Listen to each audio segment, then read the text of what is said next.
سلام بیننده عزیز. سلام نفری که شاید نو از خوابت بیدار شده باشی. سلام نفری که شاید که در کار باشی. سلام نفری که در یک مشکلی هستی که فکر میکنی دیگر راهی ورآمدن از این مشکل نیست. سلام نفری که ناامید هستی، میگوی تمام شد زندگی.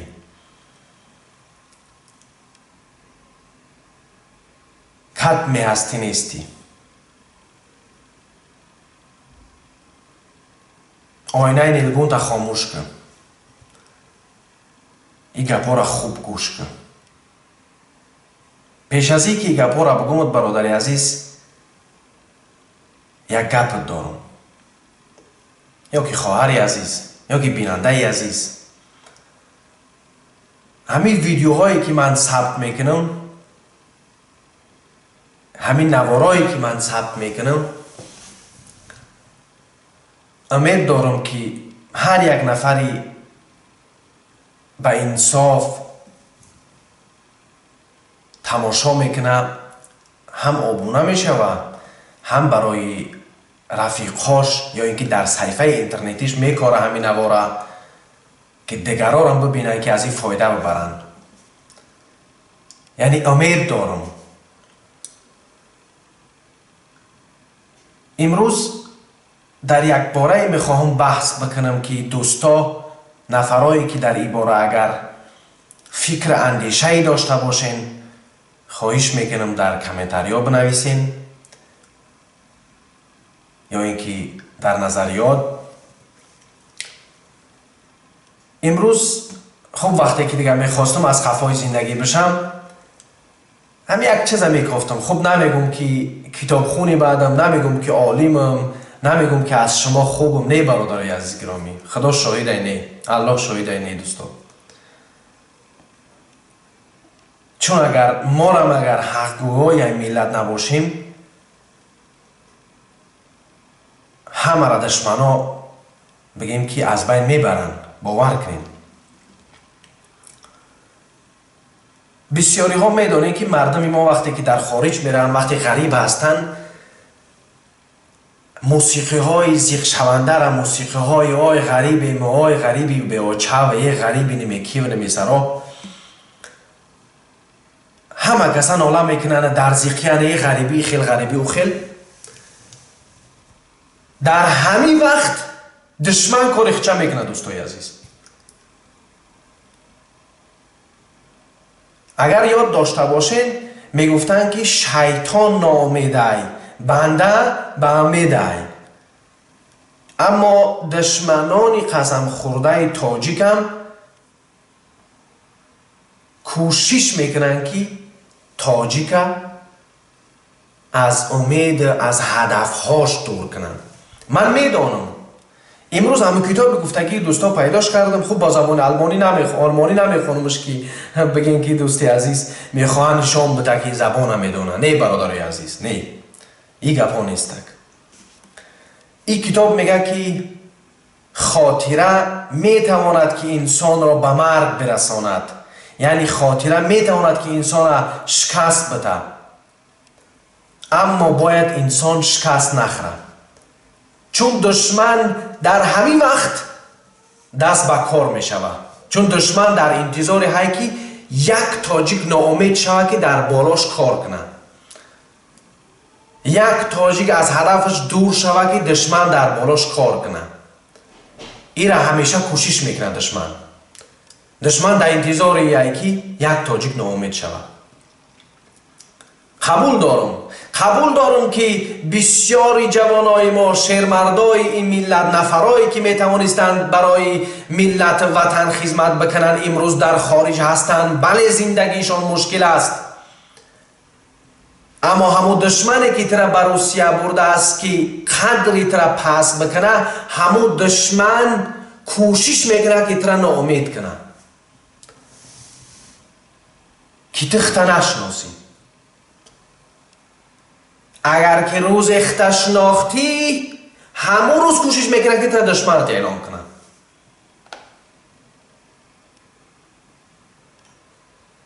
پس باید چیکار کرد؟ چیکار ما باید بکنیم؟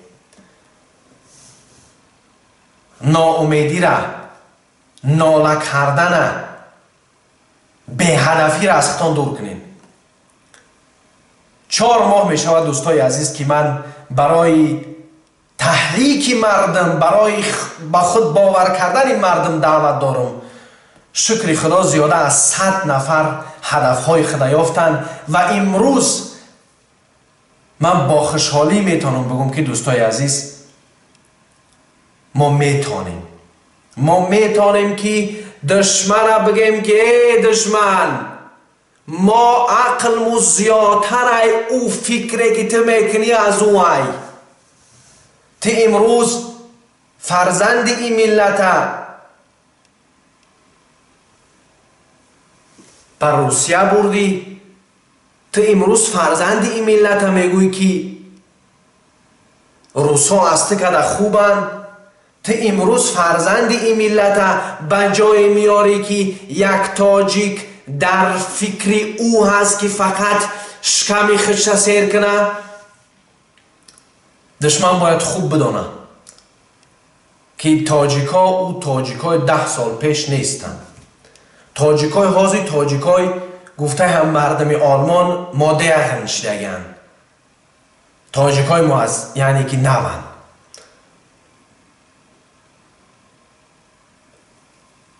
به همین نوی تو دعوت من از شما همین است که اگر امروز ناامیدی را از تن جدا که یگانه دشمنیت همون ناامیدیت هست که در دل تو دشمنانی که فکری تو را کردن وقتی که تو خوابی کاشتن. انشاءالله تا وقتی که زنده میگه پارا میگیم که با یک روز دوستای عزیز انشاءالله که تماشا کنین بعد به این فکر را بین.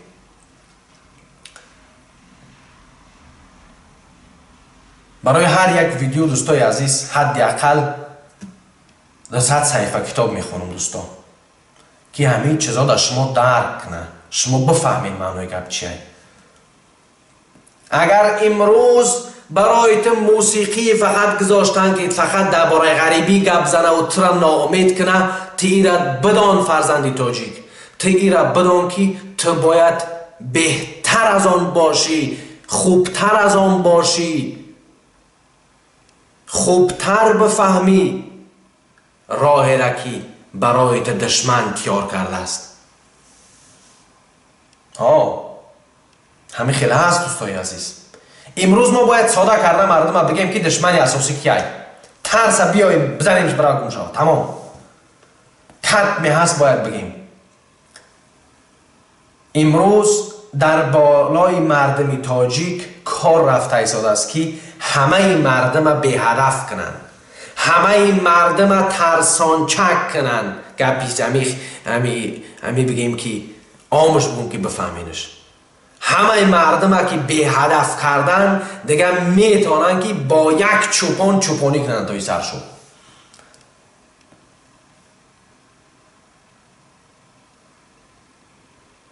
امروز یک برادر یک نقل خوب کردن صبح.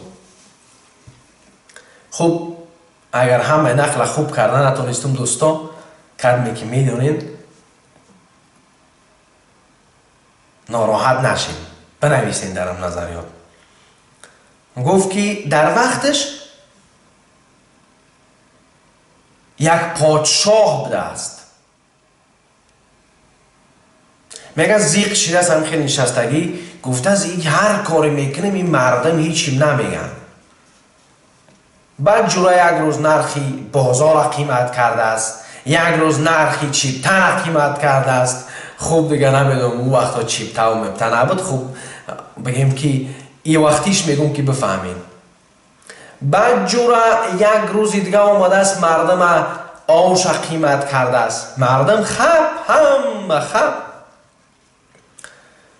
بعد جورا یک روز دیگه گفته است که همین درآمدن شهر را پل کنین. بگذاری مردم پل بسپارن بدرای دون شهر. بعد جورا همین مردم درآمدن گرفتن، هیچی نمیگن.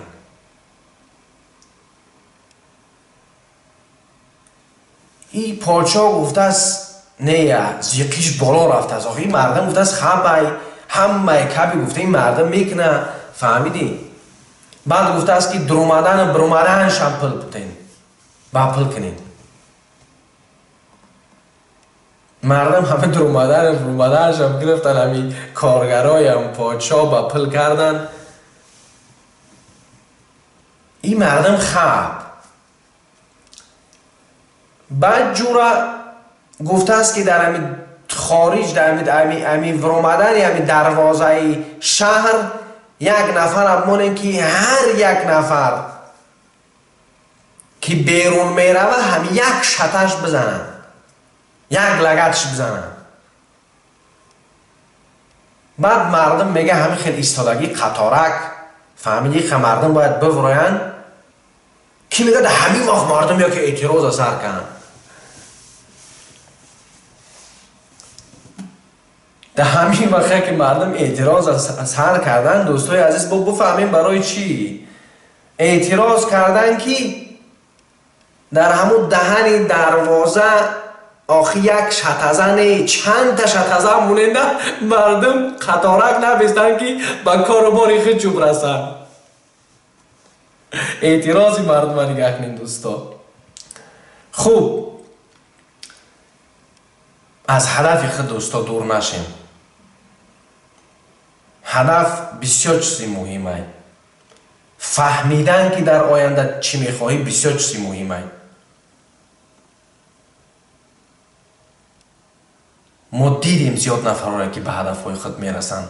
ما دیدیم نفرهایی را که حتی به آلمان اومدن، به امریکا رفتن، بر دیگه جا رفتن، در بعضی جاها کار میکنن. یک برادرش میبینه، یک برادر تاجیکش میبینه، ایروی رشکش نه یک کلمه برادر تاجیکش نشان نمیده.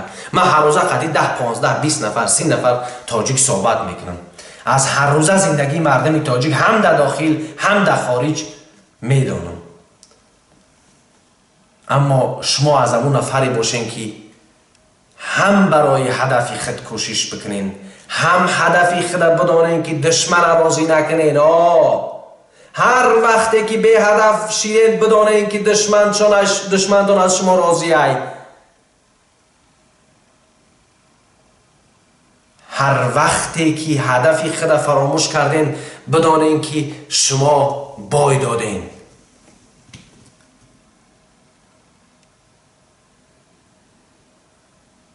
با امیدی پیروزی به خود، در خود پیروز بشین. وقتهای خالیتون را نگذرانین در گپهای دروغ و در نقلای نادرکار. برای هدفتان کوشش کنین. خدا حافظ.